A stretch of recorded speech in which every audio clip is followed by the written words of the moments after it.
3 meses en la escuela del Espíritu.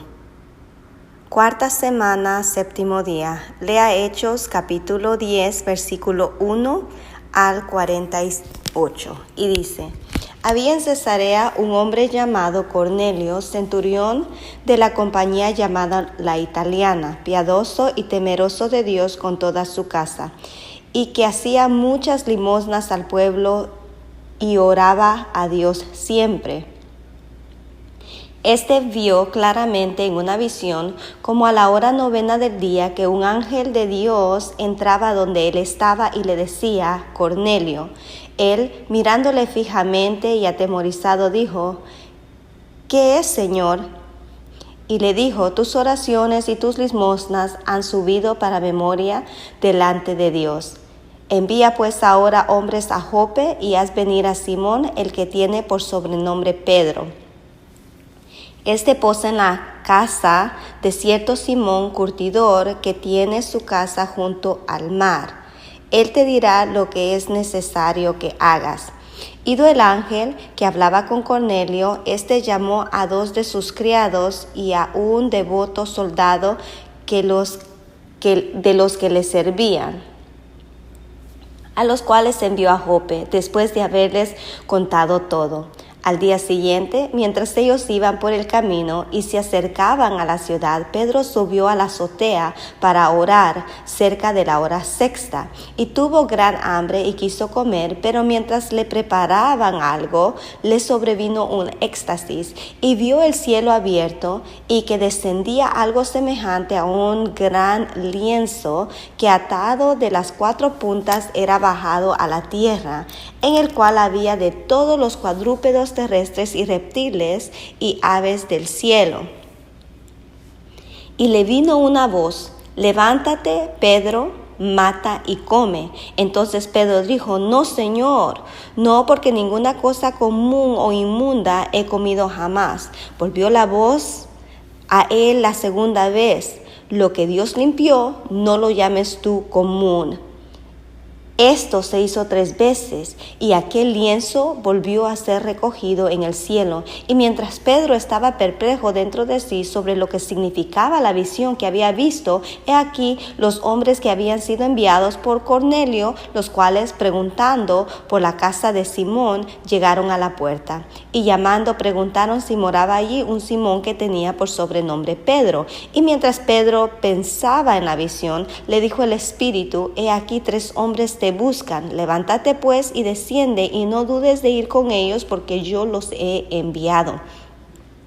Entonces Pedro, descendiendo a donde estaban los hombres que fueron enviados por Cornelio, les dijo: he aquí, yo soy el que buscáis. ¿Cuál es la causa por la que habéis venido? Ellos dijeron: Cornelio el centurión, varón justo y temeroso de Dios, y que tiene buen testimonio en toda la nación de los judíos, ha recibido instrucciones de un santo ángel de hacerte venir a su casa para oír sus palabras.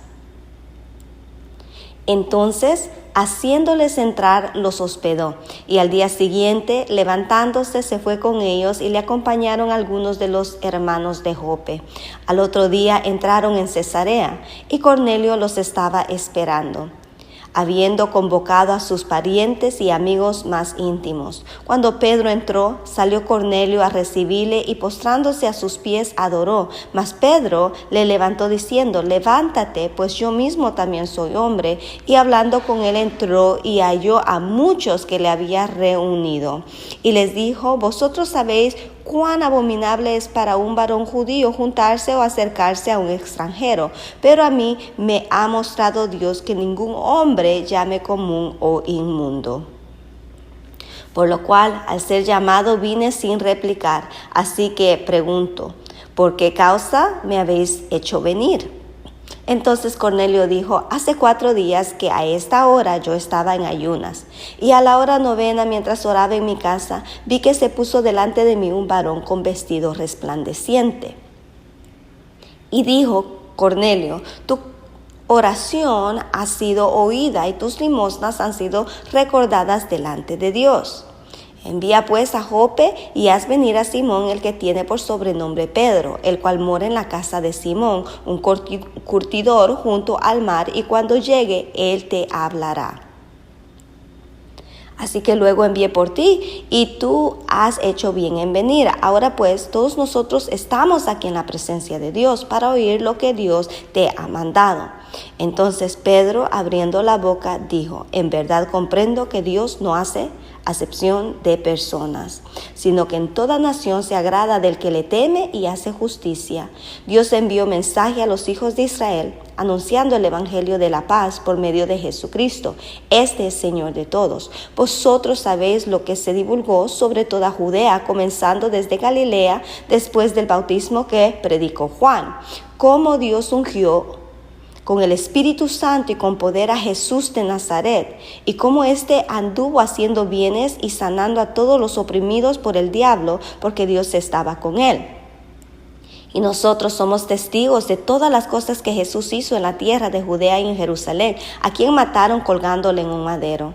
A este levantó Dios al tercer día e hizo que se manifestase, no a todo el pueblo, sino a los testigos que Dios había ordenado de antemano, a nosotros que comimos y bebimos con él, y después que resucitó de los muertos, y nos mandó que predicásemos al pueblo y testificásemos que él es el que Dios ha puesto por juez de vivos y muertos.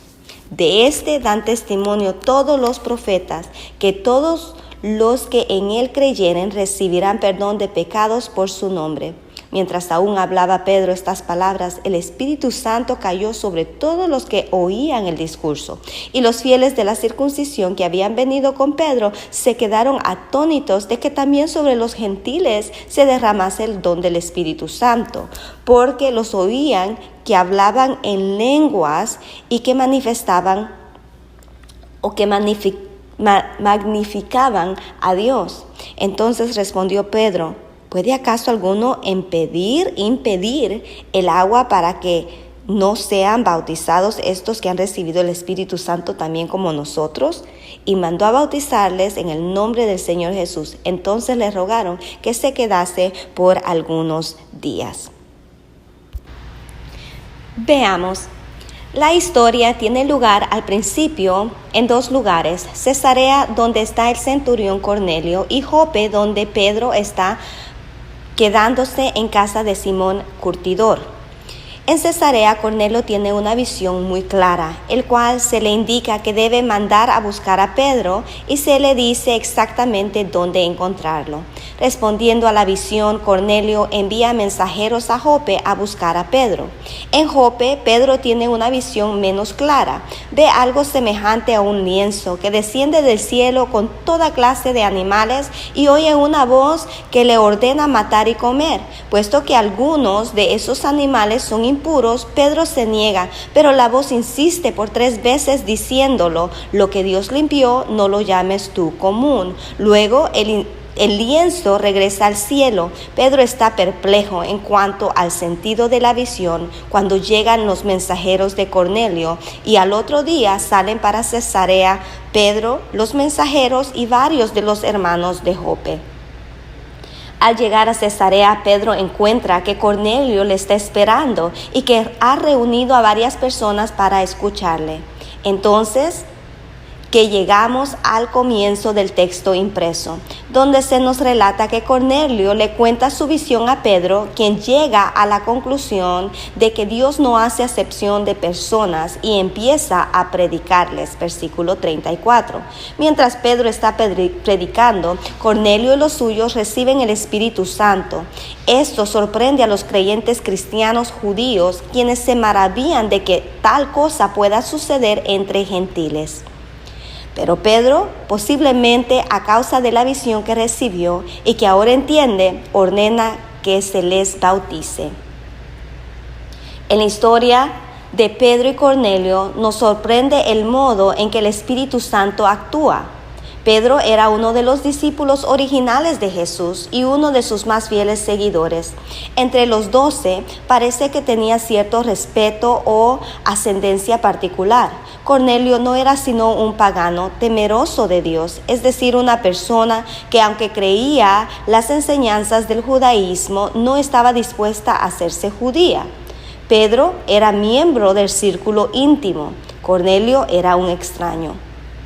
Pero algo inesperado sucede. Pedro, el discípulo, recibe una visión algo confusa, que él mismo no entiende. Cornelio, el centurión romano, recibe una visión clara, que incluye hasta la dirección del lugar donde mora Pedro. Cuando ambos se encuentran, Cornelio aprende mucho. Aprende acerca de Jesús, se convierte y se bautiza. Pero también Pedro aprende mucho. Aprende que Dios no hace acepción de personas. A base de eso que ha aprendido, cuando Cornelio y los suyos dan muestra de haber recibido el Espíritu Santo, decide bautizarles. Y si siguiéramos leyendo el texto hasta el capítulo 11, veremos que también la iglesia de Jerusalén aprende mucho. Durante estos días hemos estado estudiando pasajes en los que el Espíritu Santo añadió a la iglesia a personas inesperadas. Primero fue el eunuco etíope, una persona que por su condición física no podía ser añadida al pueblo de Dios. Después fue Saulo, quien hasta este mismo momento andaba persiguiendo a los cristianos. Ahora es Cornelio, un centurión del ejército romano, precisamente el ejército que muchos consideraban invasor y opresor. Pero en el pasaje de hoy, todavía más que en los anteriores, vemos un elemento que muchas veces olvidamos, que cuando tales personas se añaden a la iglesia, no solo son estas quienes se benefician, sino también la iglesia misma que crece espiritualmente. En este caso, Pedro pudo comprender que Dios no hace excepción de personas y ello llevó a un nuevo sentido de misión. Juzguemos. Lo mismo sucede en nuestro caso. Cuando se añaden a la iglesia personas nuevas, descubrimos nuevas dimensiones del Evangelio, nuestra fe se fortalece y nuestro celo aumenta. Es por ello que cuando no les damos acceso y bienvenida a tales personas, somos nosotros quienes perdemos algo. Piensa en su propia iglesia. ¿Cuánto tiempo hace que se añadieron las últimas personas? Lo más probable es que si hace mucho tiempo, su iglesia carezca de vitalidad y entusiasmo. Y si hace poco tiempo y frecuentemente llegan personas nuevas, su iglesia sí tendrá esa vitalidad y ese entusiasmo. Esto se debe en parte a que son precisamente las iglesias entusiastas las que atraen personas nuevas, pero se debe también a que esas personas nuevas traen nueva vida y nueva visión. Considere entonces la siguiente proposición. La historia de Pedro y de Cornelio no trata solamente de la conversión de Cornelio, sino también de la conversión de Pedro. ¿En qué sentido es que hay aquí una conversión de Pedro? Actuemos.